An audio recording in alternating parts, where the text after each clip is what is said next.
Welcome, everybody, to another edition of Liam's Hockey here on Monday night, March the 30th. Back after the weekend.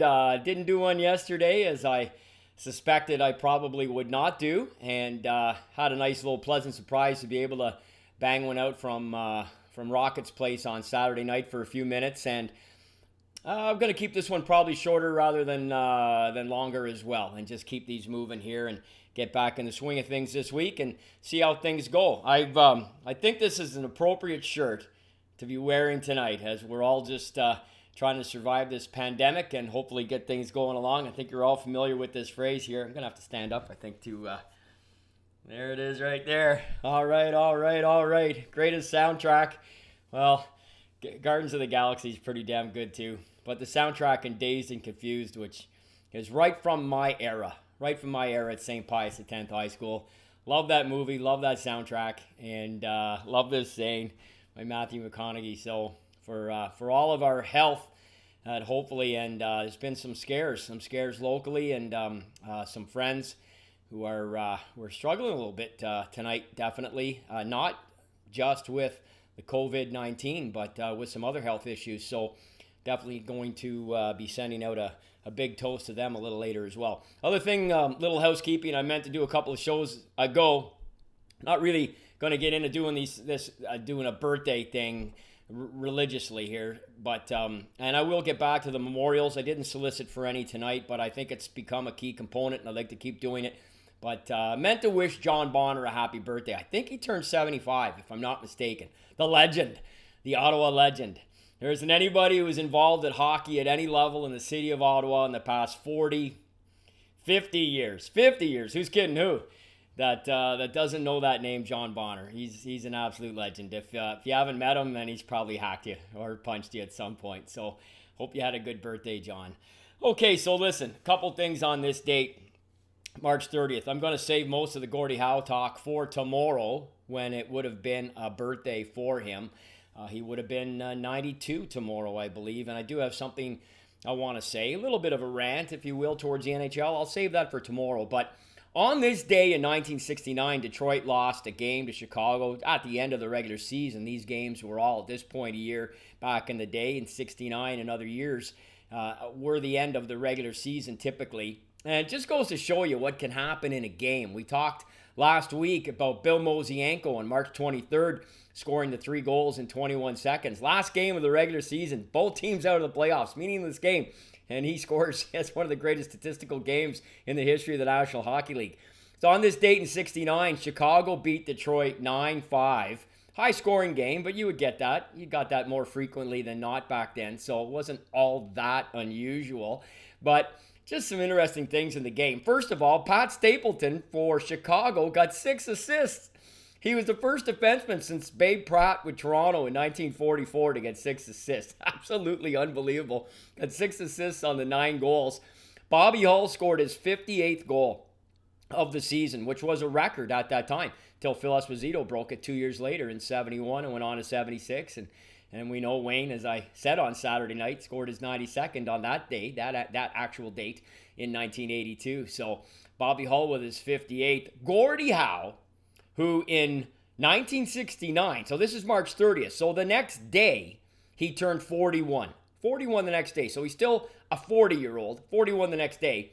They lost 9-5, he got 4 points.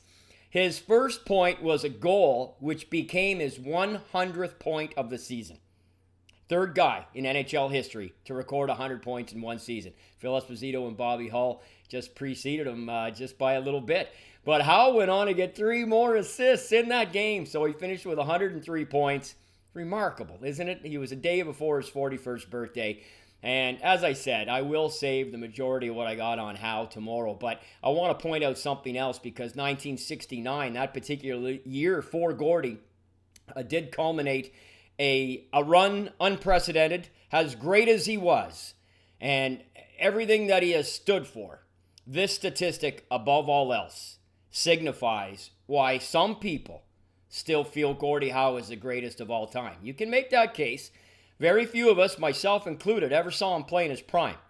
So I think it's a little disingenuous to just automatically slough him off because he didn't produce offensively like Wayne or didn't look like he had the individual skills of Mario, or didn't look like he had maybe the overall game of a Bobby Orr. But for 20 consecutive seasons, from 1949 right through to this year and this night, March 30th, 1969, Gordie Howe finished in the top 5, not the top 10, but the top 5 in scoring for 20 consecutive seasons. Nobody ever did it before. No one's ever done it since. No one will ever do it again. And yeah, it was 6-team league most of the time. You don't think that was something to stay that healthy and that good for that length of time when you're playing teams 14 times a year, arch rivals, Stanley Cup finals, Stanley Cup winners? I mean, don't forget, his last Stanley Cup final came in 1966. It was only 3 years before this. He was 37, helping his Red Wings get to the finals. So I just think it's one of the greatest stats in the history of sports. I really do. And I got all day for Gordie Howe, that's for sure. As I said, we'll talk a little bit more about him tomorrow night. A couple more finish off for you here. As I said, short and sweet. I'll probably ramble on anyway. But two guys very synonymous with greatness in the National Hockey League scored their last goals ever in the NHL on this date, 7 years apart. Bobby Clarke in 1984 in a 6-2 win against the New Jersey Devils, and Guy Lafleur on this day in 1991 for the Quebec Nordiques in a 4-3 loss to the Montreal Canadiens in Montreal at the Forum. Guy scored that night. In fact, his goal gave the Nords a 3-2 lead at the end of the second, if I remember correctly. I believe it was his 12th of the season, and I believe he scored it on a power play. I can't remember the assists. I think Joe Sakic had one of them, possibly Guserev, not quite sure how you said his last name. One of the Russian guys, I think, playing there in the NHL for Quebec at that time. Maybe wrong on that. Have to double check it. But it was against Patrick Roy, and a massive ovation again, just like when he came in Montreal the first time with the Rangers and scored those 2 goals in '89, which is one of the greatest moments in sports history.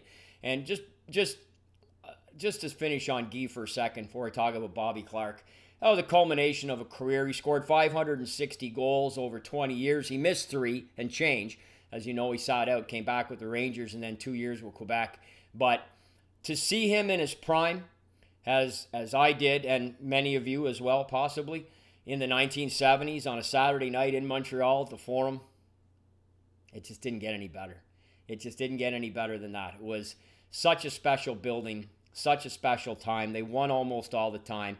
And Guy was, Yvan Cournoyer, my favorite player of all time, was still a dominant force offensively. But Lafleur really was carrying the mail at that time. As you guys all well know, he took off with 6 straight 50-goal seasons and became the first player to do that. And his career ended on this date. He played one more game the next day in Quebec. But he scored his last goal ever on this date. And it was quite something. Bobby Clarke, 1984. And the interesting thing about this, I don't say it to him too often, but the guy who drew the first assist on Bobby Clarke's last ever goal in the NHL is my dear friend Brad Marsh. Brad Marsh got the first assist on Clarke's last goal ever. I think Bobby had about 358 goals, I want to say. I think it was 358 or 368. 358, I believe. And obviously an outstanding career. 3 Hart trophies. Captained the Flyers teams to 3 straight finals, and then another final in 1980, and Team Canada 72. He gave Harlamov that little tap in Game 6, which has sent a bunch of left-wing socialists in the media crying for decades. Even though Harlamov came back and played Game 8, got an assist, looked great, staked them to 3 leads.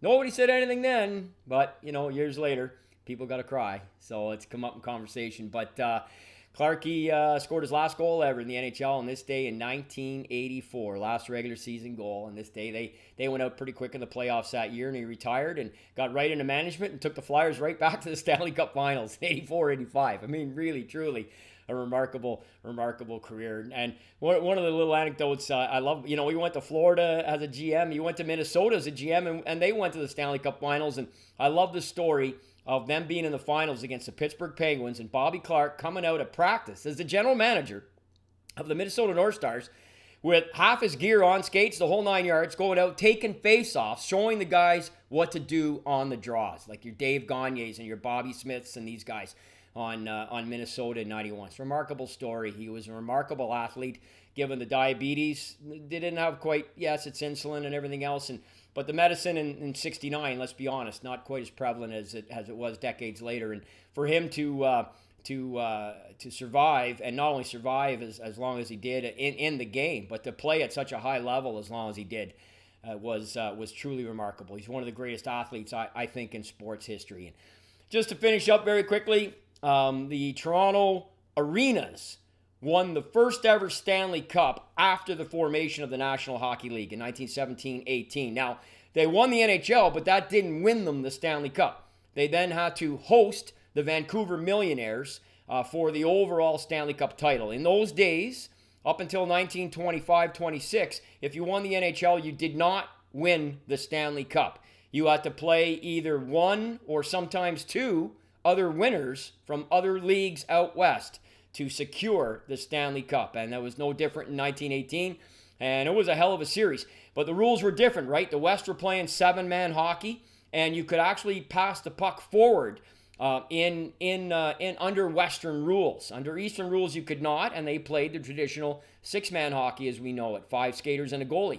You had an extra player out west, still called the Rover, which was in the game right from the inception until the NHL rules eventually took over. But on this day, in 1918, in Toronto beat Vancouver 2-1. Corb Dennedy got the winning goal.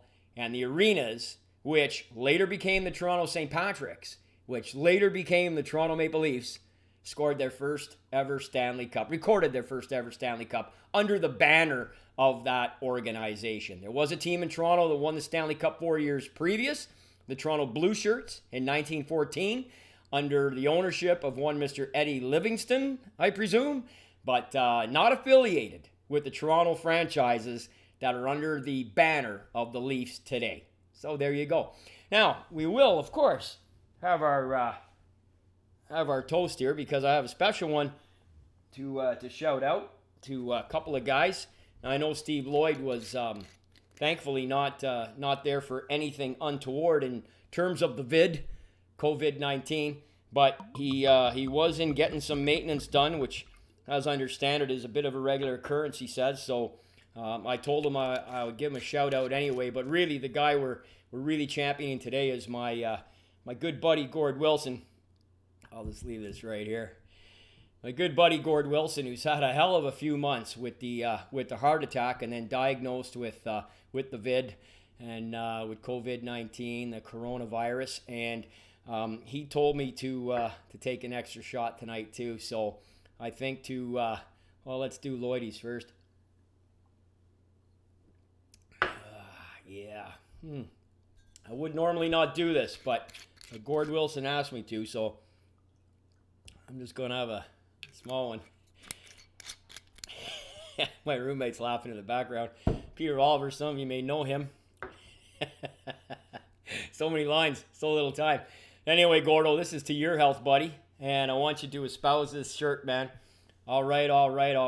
And we'll have more hockey talk for you tomorrow night on what would have been Gordie Howe's 92nd birthday. Stay strong, stay well. G'day.